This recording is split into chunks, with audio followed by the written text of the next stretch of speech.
CM ಆದರೂ ಕೂಡ ಪ್ರಶ್ನೆ ಮಾಡೋದನ್ನು ಮರೀಲಿಲ್ಲ. ರಿಪಬ್ಲಿಕ್ ಕನ್ನಡ ನಿರಂತರವಾಗಿ ಕಳೆದ 3 ದಿನಗಳಿಂದ ಸಿಎಂ ಅವರನ್ನು ನಿರಂತರವಾಗಿ ಪ್ರಶ್ನೆಯನ್ನು ಮಾಡ್ತಾ ಬಂದಿದ್ದೀವಿ. ಇವತ್ತು ಕೂಡ ಪ್ರಶ್ನೆಯನ್ನು ಮಾಡಿದ್ದು, ನಿನ್ನೆ ಕೂಡ ಪ್ರಶ್ನೆಯನ್ನು ಮಾಡಿದ್ದು ನಿಮ್ಮ ರಿಪಬ್ಲಿಕ್ ಕನ್ನಡ. ಬಳ್ಳಾರಿಯಲ್ಲಿ ಬಾಣಂತಿಯರ ಸರಣಿ ಸಾವಾಗ್ತಿದೆ ಸರ್, ಯಾವಾಗ ಕ್ರಮ ಅಂತಂದಾಗ ಈಗಾಗಲೇ ಡ್ರಗ್ ಕಂಟ್ರೋಲರ್ ವಿರುದ್ಧ ಕ್ರಮವನ್ನು ತಗೊಂಡಿದ್ದೀವಿ, ವರದಿ ಬರಲಿ, ವರದಿ ಬಂದ ಬಳಿಕ ತಪ್ಪಿತಸ್ಥರ ವಿರುದ್ಧ ಕ್ರಮವನ್ನು ಕಠಿಣವಾಗಿ ತಗೊಳ್ತೀವಿ ಅಂತೇಳಿ ಚಾಮರಾಜನಗರದಲ್ಲಿ ಸಿದ್ದರಾಮಯ್ಯವರು ಹೇಳಿಕೆಯನ್ನು ಕೊಟ್ಟಿದ್ದಾರೆ. ಮೃತರ ಕುಟುಂಬಕ್ಕೆ ಹೆಚ್ಚಿನ ಪರಿಹಾರಕ್ಕೆ ಆಗ್ರಹ ಕೂಡ ಕೇಳಿ ಬಂದಿದೆ ಅಂದಾಗ ರಿಪಬ್ಲಿಕ್ ಕನ್ನಡದ ಪ್ರಶ್ನೆಗೆ ಸಿದ್ದರಾಮಯ್ಯವರು ಸೈಲೆಂಟ್. ಇವನ್ನ ಸಸ್ಪೆಂಡ್ ಮಾಡಿದ್ದು ಯಾರನ್ನ, ಡ್ರಗ್ ಕಂಟ್ರೋಲರ್ ಸಸ್ಪೆಂಡ್ ಮಾಡಿ ಅವ್ರು ಯಾರು ಔಷಧಿ ಸಪ್ಲೈ ಮಾಡಿದ್ರಲ್ಲ ಅವ್ರನ್ನ ಬ್ಲ್ಯಾಕ್ ಲಿಸ್ಟ್ಗೆ ಹಾಕಿದ್ದು. ಜೊತೆಗೆ ಒಂದು ಕಮಿಟಿ ಕೂಡ ಮಾಡಿದ್ದು, ಡೆವಲಪ್ಮೆಂಟ್ ಕಮಿಷನರ್ ಅಧ್ಯಕ್ಷತೆಯಲ್ಲಿ ಒಂದು ಕಮಿಟಿ ಕೂಡ ಮಾಡಿದ್ದು. ಅವರು ಒಂದು ವರದಿ ಕೊಡಿ ಅಂತ ಹೇಳಿದ್ದು.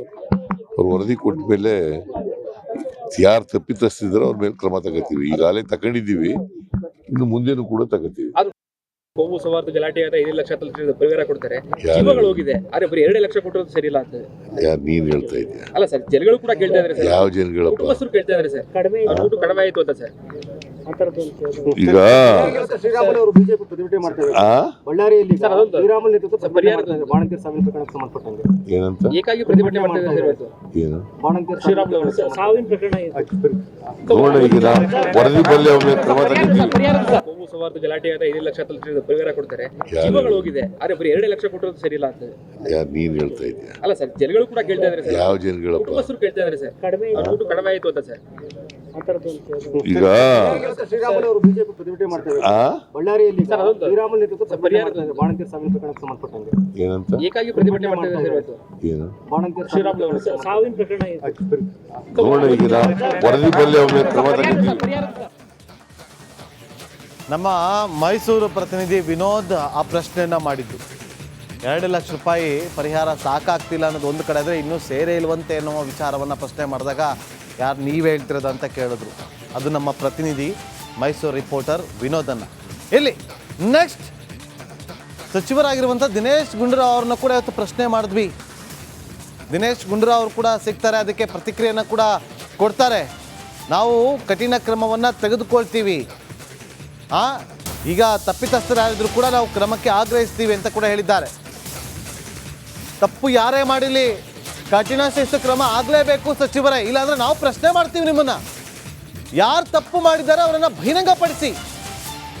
ಆರೋಗ್ಯ ಸಚಿವ ದಿನೇಶ್ ಗುಂಡೂರಾವ್ ಅವರು ಈಗ ಹೇಳಿಕೆಯನ್ನು ಕೊಟ್ಟಿದ್ದಾರೆ. ಲೋಕಾಯುಕ್ತ ಅಧಿಕಾರಿಗಳು ದಾಳಿ ಮಾಡೋದು ತಪ್ಪೇನಿಲ್ಲ, ಹೌದು ತಪ್ಪು ಅಂತ ನಾವು ಕೂಡ ಹೇಳ್ತಾ ಇಲ್ಲ, ಯಾರು ಕೂಡ ಹೇಳ್ತಿಲ್ಲ. ಒಂದು ವಿಷಯ ಕೂಡ ಮುಚ್ಚಿ ಹಾಕುವ ಪ್ರಮೇಯ ಇಲ್ಲ. ಬೆಂಗಳೂರಲ್ಲಿ ಸಚಿವ ದಿನೇಶ್ ಗುಂಡೂರಾವ್ ಅವರು ಹೇಳಿಕೆಯನ್ನು ಕೊಟ್ಟಿದ್ದಾರೆ. ಬೆಂಗಳೂರಲ್ಲಿ ತಪ್ಪು ಮಾಡಿದವರ ವಿರುದ್ಧ ಕಠಿಣ ಶಿಸ್ತು ಕ್ರಮ ತಗೋತೀವಿ ಅಂತ ಹೇಳಿದ್ದಾರೆ. ತಗೊಂಡಿಲ್ಲ ಅಂದರೆ ನಾವು ಸುಮ್ಮನೆ ಬಿಡಬೇಕಲ್ಲ, ಪ್ರಶ್ನೆ ಮಾಡೇ ಮಾಡ್ತೀವಿ.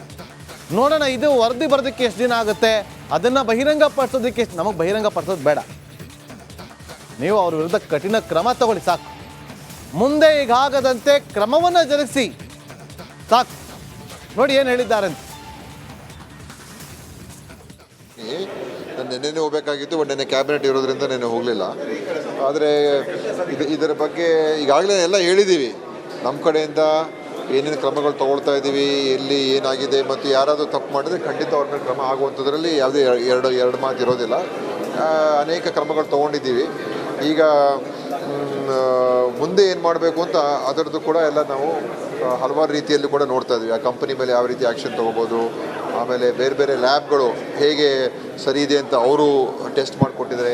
NABL ಲ್ಯಾಬ್ಗಳು ಕೂಡ ನಮಗೆ ವರದಿ ಕೊಟ್ಟಾಗ ಎಲ್ಲ ಕರೆಕ್ಟಾಗಿದೆ ಅಂತ ಅವ್ರು ಹೆಂಗೆ ಕೊಟ್ಟರು, ಮತ್ತು ನಮ್ಮ ಡ್ರಗ್ ಕಂಟ್ರೋಲ್ ಲ್ಯಾಬ್ ಅವರು ಯಾವ ರೀತಿ ನಿರ್ವಹಣೆ ಮಾಡ್ತಾಯಿದ್ದಾರೆ, ಇದೆಲ್ಲವನ್ನು ಕೂಡ ನಾವು ನೋಡಬೇಕಾಗ್ತದೆ. ಮತ್ತು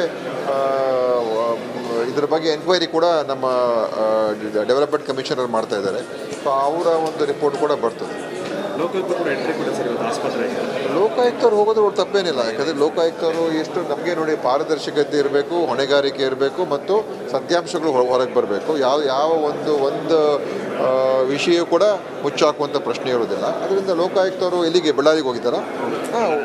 ಒಳ್ಳೆಯದು. ಅಲ್ಲಿಗೆ ಹೋಗಿದ್ರೆ ಅವರು ಕೂಡ ನೋಡ್ಕೊಂಡು ಬರಲಿ. ಯಾಕಂತ ಹೇಳಿದ್ರೆ ನಾವು ಇದರಲ್ಲಿ ನಾವು ಮುಕ್ತವಾಗಿ ಇದನ್ನು, ಯಾಕಂದರೆ ವ್ಯವಸ್ಥೆಗಳು ಸರಿ ಹೋಗಬೇಕು. ಈಗ ನಾನು ಹೋಗ್ಬಿಟ್ಟು ಬರ್ತಾ ಇದ್ದೀನಿ, ನಾನು ನೆನ್ನೆನೇ ಹೋಗಬೇಕಾಗಿತ್ತು, ಬಟ್ ನೆನ್ನೆ ಕ್ಯಾಬಿನೆಟ್ ಇರೋದ್ರಿಂದ ನೆನ್ನೆ ಹೋಗಲಿಲ್ಲ. ಆದರೆ ಇದರ ಬಗ್ಗೆ ಈಗಾಗಲೇ ಎಲ್ಲ ಹೇಳಿದ್ದೀವಿ. ನಮ್ಮ ಕಡೆಯಿಂದ ಏನೇನು ಕ್ರಮಗಳು ತೊಗೊಳ್ತಾ ಇದ್ದೀವಿ, ಎಲ್ಲಿ ಏನಾಗಿದೆ, ಮತ್ತು ಯಾರಾದರೂ ತಪ್ಪು ಮಾಡಿದ್ರೆ ಖಂಡಿತ ಅವ್ರ ಮೇಲೆ ಕ್ರಮ ಆಗುವಂಥದ್ರಲ್ಲಿ ಯಾವುದೇ ಎರಡು ಮಾತು ಇರೋದಿಲ್ಲ. ಮಾಜಿ ಪ್ರಧಾನಿಗಳಾಗಿರುವ HD ದೇವೇಗೌಡ ಅವರು ರಿಪಬ್ಲಿಕ್ ಕನ್ನಡದ ಜೊತೆಯಲ್ಲಿ ಎಕ್ಸ್ಕ್ಲೂಸಿವ್ ಆಗಿ ಮಾತಾಡಿದ್ದಾರೆ. ಸಾಕಷ್ಟು ವಿಚಾರಗಳನ್ನು ಕೂಡ ಹಂಚಿಕೊಂಡಿದ್ದಾರೆ. ಹಾಸನದಲ್ಲಿ ನಡೆದಂಥ ಸಮಾವೇಶಕ್ಕೂ ಕೂಡ ಉತ್ತರವನ್ನು ಕೊಟ್ಟಿದ್ದಾರೆ.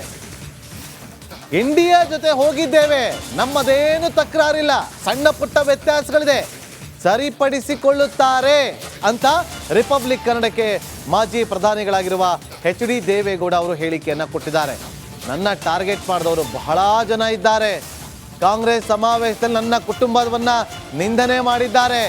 ನಿಂದನೆ ಮಾಡಿದ್ದಕ್ಕೆ ನನ್ನದೇನು ತಕರಾರಿಲ್ಲ, ಸಂತೋಷ ಅಂತ ದೆಹಲಿಯಲ್ಲಿ HD ದೇವೇಗೌಡ ಅವರು ಎಕ್ಸ್ಕ್ಲೂಸಿವ್ ಆಗಿ ರಿಪಬ್ಲಿಕ್ ಕನ್ನಡಕ್ಕೆ ಹೇಳಿದ್ದಾರೆ. ಕೇಳಿ.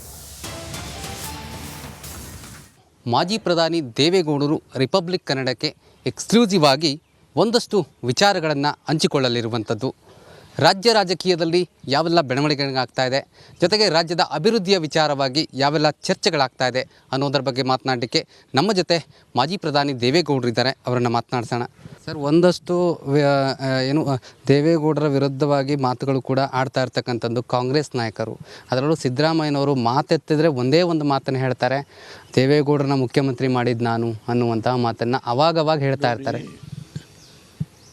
ನಾನು ಅವ್ರ ಹೆಸರು ತೆಗೆದು ಮಾತಾಡಲಿಕ್ಕೆ ಹೋಗಲ್ಲ, ಅದರ ಅವಶ್ಯಕತೆ ಇಲ್ಲ. ರಾಜ್ಯ ಜನತೆಗೆ ಸತ್ಯಾಂಶ ಏನು ಅಂತ ಗೊತ್ತಿದೆ. ಅಂದರೆ ನಾನು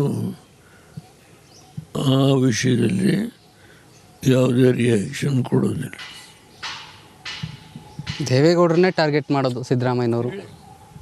ಯಾರನ್ನಾರ ಮಾಡ್ಕೊಳ್ಳಿ, ನನ್ನನ್ನು ಟಾರ್ಗೆಟ್ ಮಾಡಿದವ್ರು ಭಾಳ ಜನ ಇದ್ದಾರೆ, ಆದರೆ ಇನ್ನೂ ಬದುಕಿದ್ದೇನೆ ಅಷ್ಟೆ. ಆದ್ದರಿಂದ ಟಾರ್ಗೆಟ್ ಮಾಡೋರಿಗೆ ನಾನೇನು ಅಡ್ಡಿಪಡಿಸ್ಲಿಕ್ಕಾಗತ್ತಾ? ಮಾಡ್ಕೊಳ್ಳಿ, ಯಾರು ಬೇಡ ಅಂತ. ಸರ್, ಮುಂದಿನ ಚುನಾವಣೆ ಅಂದರೆ ಲೋಕಲ್ ಬಾಡಿ ಎಲೆಕ್ಷನ್ ಬರ್ತಾ ಇದೆ. ಅದರ ನಾಯಕತ್ವವನ್ನು ಅಂದರೆ ನಿಖಿಲ್ ಕುಮಾರಸ್ವಾಮಿ ಅವರೇ ವಹಿಸ್ತಾರೆ ಈ ಬಾರಿ ಎನ್ನುವಂಥದ್ದು. ಮುಂದಿನ ಲೋಕಲ್ ಬಾಡಿ ಚುನಾವಣೆಯಲ್ಲಿ BJP JDS ಐಕ್ಯಮತ್ಯದಲ್ಲೇ ಹೋರಾಟ ಮಾಡಿ. ಸರ್, ರಾಜ್ಯ ಸರ್ಕಾರದಲ್ಲಿ ಹಲವು ಹಗರಣಗಳು ಕೂಡ ಆಗ್ತಾ ಇರ್ತಕ್ಕಂಥದ್ದು. ಆ ಹಗರಣಗಳ ಬಗ್ಗೆ ಮಾತನಾಡ್ದೇನೆ ಎಲ್ಲೆಲ್ಲೋ ಸಮಾವೇಶ ಮಾಡ್ತಿದ್ದಾರೆ ಎನ್ನುವಂತಹ ಚರ್ಚೆ. ಈಗ ಅವ್ರು ನಿನ್ನೆ ಸಮಾವೇಶ ಮಾಡಿರೋದು ಹಾಸನದಲ್ಲಿ. ಪರ್ಟಿಕ್ಯುಲರ್ಲಿ ದೇವೇಗೌಡರ ಬಗ್ಗೆ ನಿಂದನೆ ಮಾಡಿದ್ದಾರೆ. ಸಂತೋಷ, ನಂದೇನು ತಕರಾರಿಲ್ಲ. ಜನ ತೀರ್ಮಾನ ಮಾಡ್ತಾರೆ.